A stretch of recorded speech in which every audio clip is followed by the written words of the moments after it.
இப்போ தமிழகத்தை பொறுத்த வரைக்கும் ஆளும் கட்சியாக திமுக, காங்கிரஸ், அதே போல் விடுதலை சிறுத்தைகள் இவங்க தான் இருக்காங்க. இந்த கிட்டத்தட்ட ஆட்சியை முடிய போது இந்த 4.5 ஆண்டு ஆட்சிகளை வந்து நீங்கள் எப்படி பார்க்குறீங்க?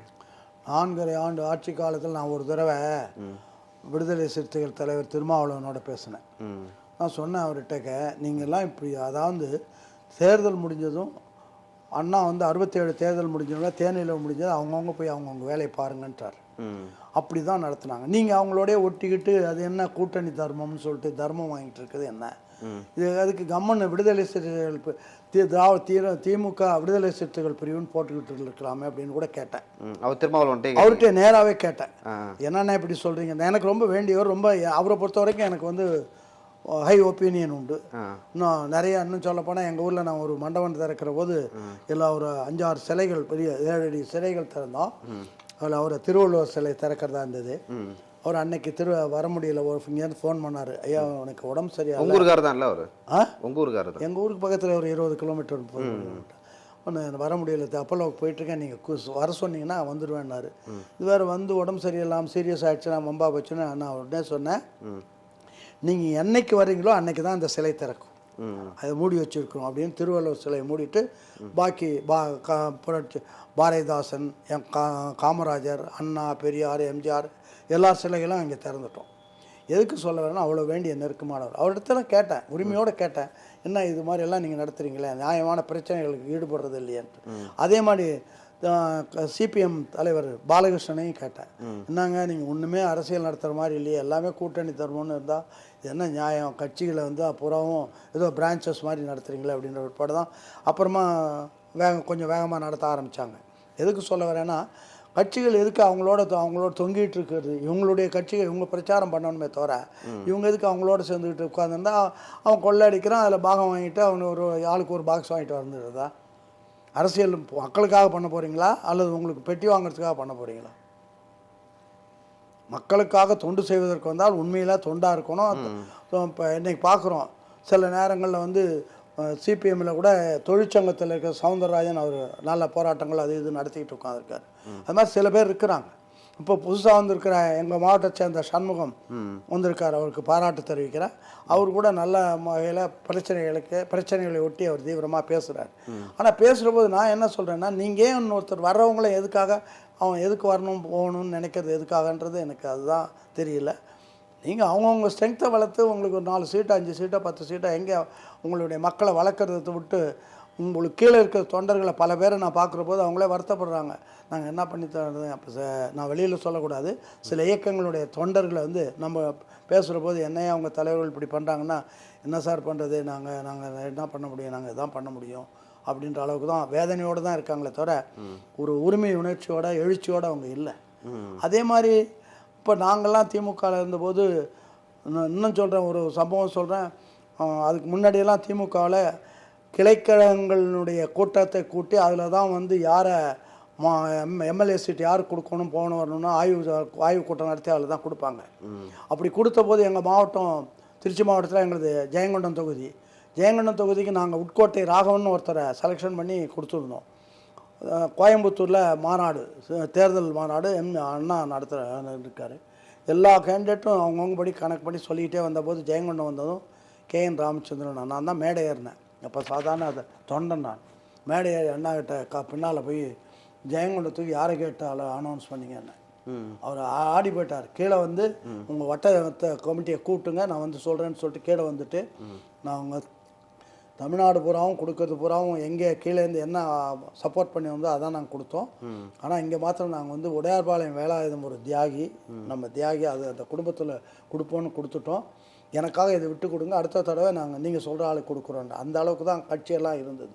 தொண்டர்களை பார்த்து தான் கட்சி பயந்தது. அதான் அண்ணா சொல்வார், தொண்டர்களை பார்த்து தலைமை அச்சப்பட வேண்டும், மக்களை பார்த்து அரசாங்கம் அச்சப்பட வேண்டும், அதுதான் உண்மையான ஜனநாயகம். அது இன்னைக்கு இருக்குதா?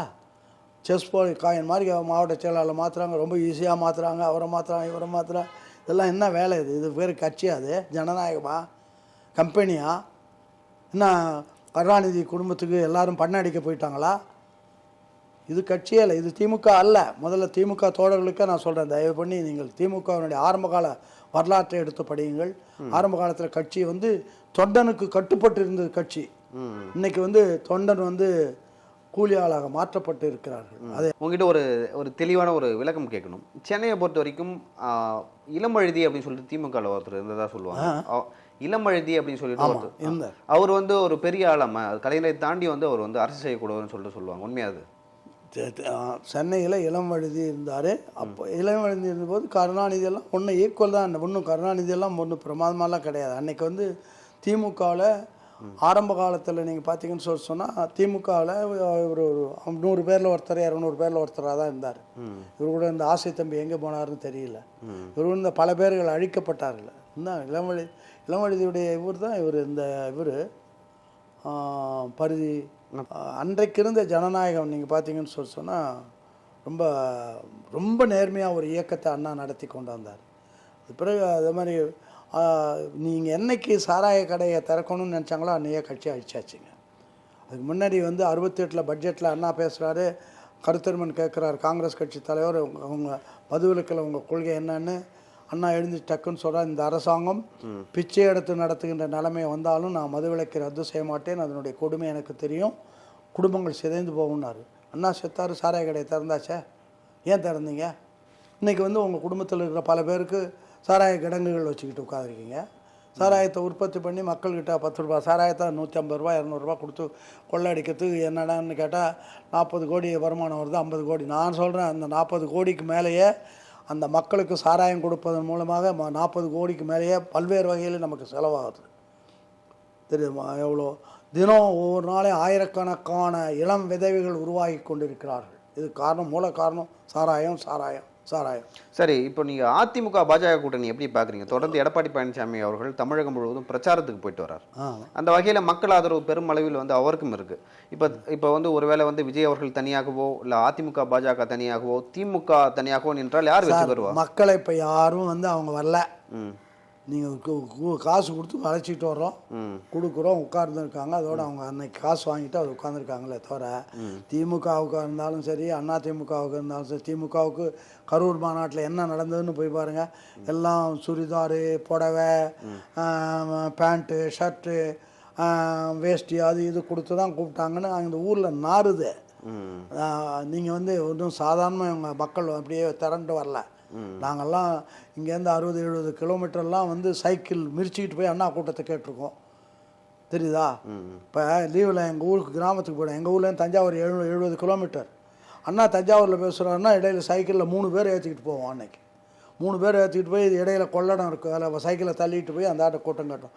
இன்றைக்கி அவனா ஒருத்தன் வருவானா? இவங்க என்ன தருணம் போட்டால் கூட ஒருத்தன் கூட வரமாட்டான். இவங்க தூக்கி தலையில் உட்கார வச்சுக்கிட்டு போனால் தான் குண்டே தவிர இல்லைன்னா ஒருத்தனும் வரமாட்டேன். காரணம், உங்கள்கிட்ட நேர்மை இல்லை. நேர்மை இருந்து நியாயமாக நீங்கள் போராடினால் மக்கள் எப்பொழுதும் உங்களுக்கு பின்னால் தயாராக இருப்பார்கள். நீங்கள் இன்றைக்கி வந்து மக்களை எல்லாம் கூலிக்காரர்களாக மாற்றி விட்டீர்கள். கொள்ளையடிக்கிற பணத்தை கொள்ளையடிக்கிறதுக்கு நான் சென்னைக்கு வந்தபோது பார்த்த மலைகளே காணும் சார். நீங்கள் சென்னை வந்தப்போ நான் 1962 வந்தேன்.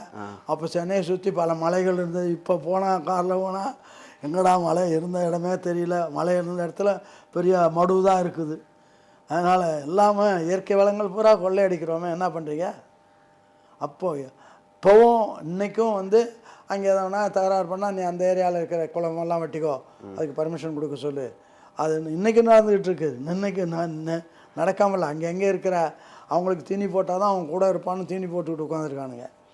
அப்படியெல்லாம் கட்சி நடக்கிறது கிடையாது. தொண்டர் எதையும் எதிர்பார்க்காம, இன்னும் சொல்லப்போனால் அண்ணா காலத்தில் கட்சி நடத்துறதுக்கு காசு இல்லைன்னா உடனே சிறப்பு கூட்டம்னு போட்டு 5 ரூபா 10 ரூபா டிக்கெட் போட்டு அந்த டிக்கெட்டுக்கே கூட்டம் வரும்.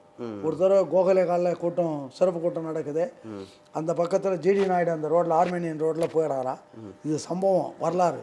போனவர் சரி கூட்டம் நடக்குதுன்னு உள்ள டிக்கெட் கொடுத்துட்டு போயிட்டு இது சிறப்பு கூட்டம் அப்படின்றத அதை பார்த்துட்டு என்ன பண்ணுறாரு, சரின்னு சொல்லிட்டு வந்துட்டு இதுக்கு போய் கோயம்புத்தூர் போய் அங்கேருந்து ஒரு பெரிய அளவு ஒரு தொகையை அந்த இயக்கத்துக்காக அனுப்புகிறார் அவர். அதனால் கூட்டங்கள் போட்டு மக்கள் காசு கொடுத்து அந்த இயக்கத்தை வளர்க்கணும். இது நம்முடைய இயக்கம், நியாயமான இயக்கம், நமக்காக இருக்கிற இயக்கம் அந்த அப்படின்னு இருந்த காலம் போய் இந்த இயக்கத்தில் போனால் எவ்வளோ வருமானம் சம்பாதிக்கலாம் அப்படிங்கிற உணர்வு வந்துடுச்சு. அது அந்த உணர்வு உருவாக்குனது இவங்க தான். சரிங்க, கடைசியாக ஒரு கேள்வி. அதுக்கு முன்னால் ஒன்று சொல்கிறேன். இப்போவும் கூட விஜய் வந்து தன்னுடைய கட்சியை முதல்ல ஒழுங்குபடுத்தி செயலாளர்கள் ஒழுங்கெல்லாம் போட்டு கட்சியை நிலைநிறுத்தினா நிச்சயமாக இந்த எலெக்ஷனுக்குள்ளே இந்த எலெக்ஷனில் நிச்சயமாக விஜய் ஆட்சி பீடத்தால் அமர்வதற்கு அருமையான சந்தர்ப்பம். காரணம் இன்றைக்கி தமிழ்நாட்டு மக்கள் எல்லா கட்சியிலும் இருக்கிறவனும் நினைக்கிறான், உள்ளுக்குள்ளே இன்னும் யோகியதில் என்ன பண்ணுறது அப்படின்னு நினைக்கிறான். மக்கள் சாதாரண மக்கள் அப்படி நினைக்கிறாங்க. இவங்க எவ்வளோ பணம் செலவு பண்ணாலும் அதையும் மீறி மக்கள் ஓட்டு போடுவதற்கு இருக்கிறார்கள். இவன் சொல்கிறான், எல்லாம் சின்ன பசங்களாக இருக்கிறான். நான் கூட 13 வயசில் திமுகவில் சேர்ந்தேன். அப்போ நெடுஞ்செழியன் மேடையில் பேசுவார், நீ 13 வயசுன்னு நினைக்காத, உனக்கு ஒரு ஓட்டு, நீ ஓட்டு இருந்தால் ஒரு ஓட்டு தான் கிடைக்கும். ஆனால் நீ வந்து மக்கள் உங்கள் வீட்டில் போய் உங்கள் தாத்தா பாட்டி அம்மா அக்கா கிட்ட கேட்டு 10 ஓட்டு வாங்கி தர முடியும், அந்த தகுதி உனக்கு இருக்குது அப்படின்னு சொல்லுவாங்க. அப்படியெல்லாம் வளர்த்த இயக்கம் தான் அந்த இயக்கம். அதனால் இளைஞர்களை பார்த்து இளைஞர்களால் முடியாதுன்னு நினைக்கிறேன். இளைஞர்கள் தான் இந்த வேலையை செய்வார்கள், அவர்களால் தான் முடியும். இளைஞர்களுக்கு மேலே குடும்பஸ்தன் என்ன பண்ணுவான்னா எல்லாத்தையும் கேட்டுக்குவான். வீட்டுக்கு போனால் பொண்டாட்டி பிரச்சனை, மருமக பிரச்சனை, மாமியார் பிரச்சனை, குடும்ப பிரச்சனைன்னு அந்த பிரச்சனையில் ஈடுபடுவான். இவன் வேலையில்லா, இவன் வந்து உரிமையோட அந்த எண்ணத்தோடு அப்படி வளர்ந்தவர்கள் தான் திமுகவில் இருந்தாங்க. அதெல்லாம் கெடுத்தாச்சு.